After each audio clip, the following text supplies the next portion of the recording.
दोस्तों, क्या आप जानते हो कि 70s के एरा के one of the famous footballer Georgie Best को अपनी कुछ बुरी आदतों की वजह से काफी नुकसान उठाना पड़ा था। यहाँ तक कि उन्होंने अपने इंटरव्यू के दौरान एक बार खुद ही ये कहा था, I spend lot of money on drinks, birds and fast cars and rest I just squandered. यानी मैंने अपनी लाइफ में काफी पैसा ड्रिंक्स, बर्ड्स और फास्ट कार्स में खर्च किया है और उससे भी काफी ज्यादा पैसा मैंने फालतू की एक्टिविटीज में खर्च किया है, जिसका मुझे काफी अफसोस है। और अनफॉर्चुनेटली उनकी डेथ भी ज्यादा अल्कोहल कंजप्शन की वजह से ही हुई। वहीं दूसरी तरफ आपने उस स्वीपर की कहानी जरूर सुनी होगी जिसने सिर्फ एक नॉर्मल सी जॉब करके और थ्रू आउट लाइफ में पैसा इन्वेस्ट करके वो अपने लिए और अपनी आने वाली जनरेशन के लिए $8.5 मिलियन का माइलस्टोन छोड़ कर गए। जी हाँ, मैं बात कर रहा हूँ रोनाल्ड रीड की, जिसकी सैलरी काफी कम होने के बाद भी वो खूब सारे पेशेंस और थोड़े से इन्वेस्टिंग लेसन्स की बदौलत काफी अमीर बन गया। अब इन दोनों एग्जाम्पल में से आपको एक बात जरूर समझ में आई होगी कि चाहे आप कितना भी अमीर बन जाओ, कितना भी सक्सेसफुल बन जाओ, और अगर आपने अपना पैसा सही जगह इन्वेस्ट नहीं किया और गलत चीजों में वेस्ट किया तो आपकी आने वाली जनरेशन को काफी ज्यादा प्रॉब्लम हो सकती है। और वहीं एक नॉर्मल सी स्वीपर की जॉब करने वाला इंसान $8.5 मिलियन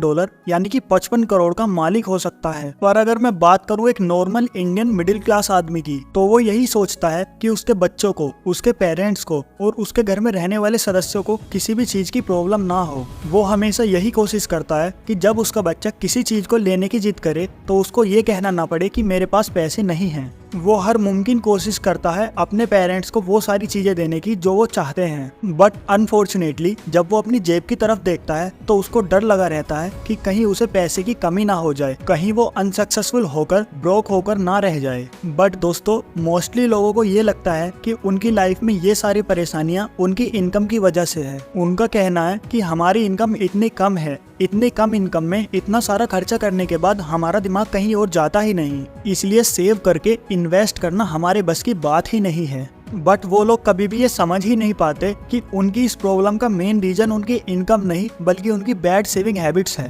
बहुत से लोगों की सेविंग को लेकर थिंकिंग और टेक्निक ही गलत है और इसी वजह से जब वो अपने बैंक और अपनी पॉकेट की तरफ देखते हैं तो उनको सिर्फ डिसअपॉइंटमेंट ही याद लगती है। तो दोस्तों, आई एम श्योर आप में से बहुत से लोग ऐसा फील करते होंगे कि सब कहते तो हैं कि इन्वेस्ट करो, बट मेरे पास तो सेविंग ही नहीं है, कहाँ से इन्वेस्ट करूं। और अगर आपके साथ भी ऐसा है तो आज की इस वीडियो को कंप्लीट देखने के बाद आपका पैसों को सेव करने से लेकर पैसों को इन्वेस्ट करने तक का पूरा माइंडसेट चेंज हो जाएगा और आप भी अपनी ऑर्डिनरी सी लाइफ में इंटरेस्टिंग से कंपाउंडिंग के इफेक्ट का मजा ले सकते हो। साथ ही आगे इस वीडियो में हम एक एग्जांपल को और सेविंग के नए फॉर्मूला को भी समझने वाले हैं, तो इसलिए वीडियो को कंप्लीट जरूर देखना। The correct saving formula. दोस्तों, बचपन में स्कूल में हमें एक फॉर्मूला सिखाया जाता था जिससे हम सेविंग कैलकुलेट करते थे और वो फॉर्मूला कुछ इस प्रकार है, income minus expenditure is equal to savings. यानी कि आपकी इनकम में से सारे खर्चे माइनस करने के बाद जो बचा वो हुई आपकी सेविंग्स। दोस्तों, मेरे हिसाब से ये फॉर्मूला थोड़ा अलग होना चाहिए। Income minus saving is equal to expenditure, यानी कि आपको अपने कमाए हुए पैसों में से एक हिस्सा अलग कर लेना चाहिए सेविंग्स के लिए और फिर बचे हुए पैसों को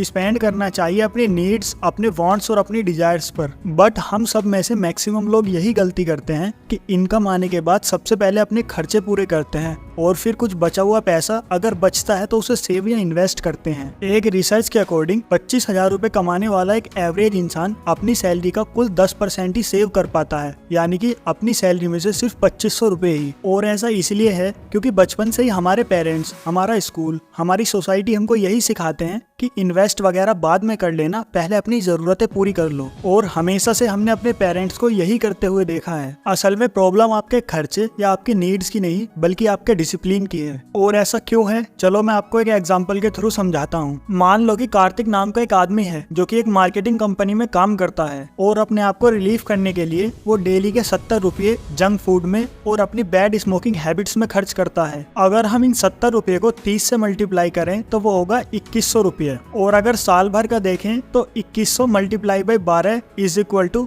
25,200 रुपये। इस एग्जाम्पल में मैं आपको ये समझाना चाह रहा हूँ कि कार्तिक जैसे लोग साल के 25,200 रुपये अपनी बैड हैबिट्स पर खर्च कर देते हैं, और फिर जब उनसे पूछा जाता है कि आप इन्वेस्ट कहाँ करते हो, तब उनका जवाब रहता है कि कहाँ इन्वेस्ट यार, हमारे पास तो कुछ बचता ही नहीं। यानी कि दोस्तों प्रॉब्लम आपके खर्चे की नहीं बल्कि आपके फाइनेंशियल डिसिप्लिन की है। और तो और आपके गलत डिसीजंस आपके फाइनेंशियल स्टेटस को ही नहीं बल्कि आपकी सेहत को भी खराब करते हैं। और हमारा फाइनेंस बिल्कुल हमारे हेल्थ की तरह है। जैसे हम लोग एक बार अपनी हेल्थ या अपनी बॉडी को लेकर एक अच्छी हेल्दी हैबिट डाल लेते हैं, फिर उसे लॉन्ग टाइम तक फॉलो करते हैं, ठीक उसी तरह अगर हम अपने फाइनेंस में भी एक हेल्दी हैबिट डाल लें तो आगे जाकर हमारा फ्यूचर काफी सिक्योर होगा। अब ऐसे में कई लोगों का कहना यह है कि अगर पूरे परिवार में सिर्फ एक आदमी कमाने वाला हो तो ऐसे में सेविंग करना काफी मुश्किल हो जाता है। ऑल्दो हमारे खर्चे कभी कभी हमारी अर्निंग से भी ज्यादा हो जाते हैं, और मैं लोगों की इस बात से एग्री करता हूँ। पर अगर आपके खर्चों पर आपकी इनकम पूरी नहीं पड़ रही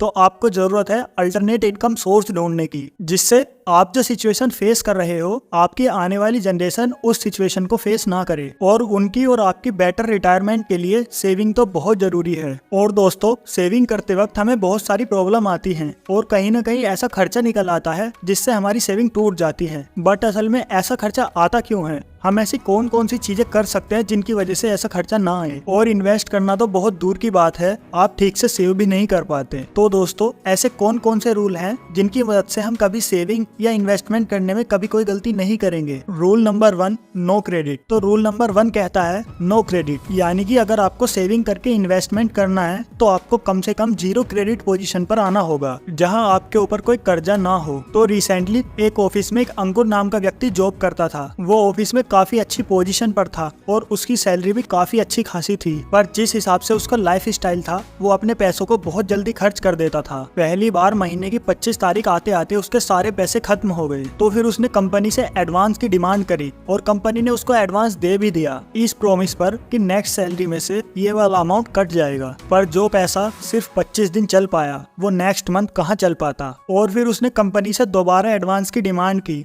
और कंपनी ने भी 1-2 बार एडवांस देने के बाद उसको मना कर दिया। और फिर उसने अपने कलीग से, दुकान वालों से, यहाँ तक कि चाय की दुकान वालों से भी उधार करना शुरू कर दिया था। और एंड में वो एक बुरी तरह कोलैप्स कर गया और एक बहुत बड़े कर्जे में डूब गया। तो इसलिए दोस्तों अगर आप सेविंग करना चाहते हो तो आपको इन 1 क्लिक क्रेडिट वाली सिचुएशन से दूर रहना पड़ेगा, क्योंकि सेविंग्स सिर्फ आप अपने पैसों से कर सकते हो, दूसरों के पैसों से नहीं। और किसी से उधार लेना इसलिए भी खतरनाक हो जाता है क्योंकि आपको सिर्फ उसका प्रिंसिपल अमाउंट ही नहीं बल्कि उसके साथ उसका इंटरेस्ट भी देना पड़ता है। तो क्रेडिट सिर्फ आपको तभी लेना है जब आपको बहुत ज्यादा जरूरत हो, और अपनी सेविंग्स अपने पैसों से करें। Rule number 2, maintain accounts. दोस्तों हम लोग कभी कभी अपने ब्रेन पर बहुत ज्यादा भरोसा कर लेते हैं और सोचते हैं कि हमें सब कुछ आता है, हम सब कुछ सही से मैनेज कर लेंगे। और जब हम अपने एक्सपेंसेस के लिए अपने ब्रेन पर डिपेंड करते हैं तो हमारा ब्रेन बायस्ड ओपिनियन देता है। इसलिए आपके लिए जरूरी है कि अपने एक्सपेंसेस की लिस्ट मेंटेन करना, जिसमें आपको 4 से 5 कॉलम रखने हैं,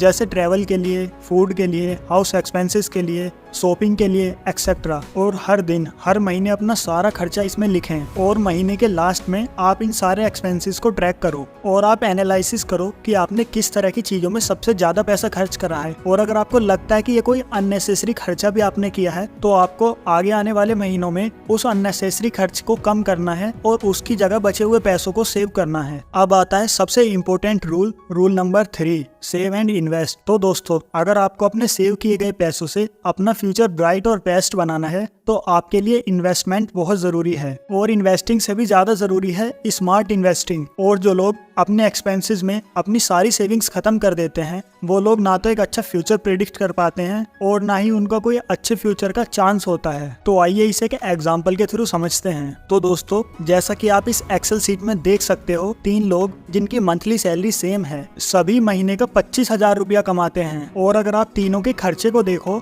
तो रमेश का खर्चा तीनों में सबसे ज्यादा है, इसलिए वो कुछ भी सेव नहीं कर पाता। वहीं दूसरी तरफ राकेश है जो अपनी मंथली इनकम में से 5,000 रुपए सेव करके उनको इन्वेस्ट भी कर देता है और अपने सेव किए गए पैसों को वो एफडीज और बॉन्ड में इन्वेस्ट करता है, जिससे आने वाले सालों में उसको 6% का एनुअली इंटरेस्ट मिलता रहे। और फिर तीसरा आता है महेश जो इन तीनों में सबसे ज्यादा स्मार्ट है। वो करेक्ट सेविंग फॉर्मूला का इस्तेमाल करके हर महीने अपनी सैलरी में से 7,000 रुपए निकाल कर अलग रख देता है, जिसमें से वो 5,000 रुपए म्यूचुअल फंड में और 2000 रुपए हाई इंटरेस्ट वाले सेविंग बैंक अकाउंट में रखता है और अपने म्यूचुअल फंड इन्वेस्टमेंट पर उसे हर साल 12% का इंटरेस्ट भी मिलता है। अब अगर 20 साल के बाद ये मानकर चले कि इनकी सैलरी कभी इंक्रीज ही नहीं हुई थी तो रमेश अपनी रिटायरमेंट तक आते आते ब्रोक हो जाएगा, क्योंकि उसने कुछ बचाना सीखा ही नहीं था। वहीं राकेश का टोटल इन्वेस्टमेंट से मिलने वाला रिटर्न होगा 23,21,755 रुपए। और एट लास्ट महेश, जो अपने पैसों को सही तरीके से मैनेज करके इन्वेस्ट करता है, तो उसकी वेल्थ 20 साल के बाद करीब